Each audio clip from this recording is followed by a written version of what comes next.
সবে ডালটা নামিয়ে রেখেছি পোস্ত বসাবো বলে। হাজবেন্ড তখন বলছে যা হয়েছে তাই খেতে দিয়ে দাও, এক্ষুনি বেরোতে হবে। আমি বললাম তোমার তো বেরোতে এখনো অনেক দেরি। বললো না, আর্জেন্ট কাজ পড়ে গেছে, এক্ষুনি বেরোতে হবে, যা হয়েছে তাই দাও। আমি বললাম ডাল ছাড়া তো আর কিছুই হয়নি। বললো তাই দিয়ে দাও। কি করি, ডাল দিয়ে ভাত দিয়ে খেতে বসিয়ে কিছু একটা বানিয়ে দেবো বলে ফ্রিজ খুলে দেখি কিছুটা চর্বি রেখে দিয়েছিলাম ঘুগনি বানাবো বলে। ঝটপট সেই খাসির চর্বিটাকে বার করে নিয়ে টুকরো টুকরো করে কেটে নিলাম। তার মধ্যেই পেঁয়াজ, আদা, লঙ্কা এবং রসুন বাটা দিয়ে একে একে কিছুটা বেসন এবং চালের গুঁড়ো, সামান্য পোস্ত, নুন, হলুদ, লঙ্কার গুঁড়ো দিয়ে ভালো করে মেখে নিলাম। একটু টাইট করে মাখতে হবে যাতে বড়াটা ভেঙে না যায়।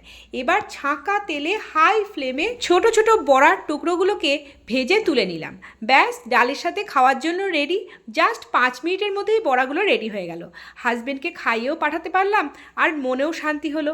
আর সত্যি কথা বলতে আগে থেকে প্রিপারেশন না করে বানালেও এই খাসির চর্বির বড়াটা গরম গরম মুসুরির ডালের সাথে তোফা লেগেছে। তাড়াহুড়ো থাকলে ডালের সাথে কোন কোন অপশানগুলো তোমাদের মাথায় আসে কমেন্টে জানিও কিন্তু।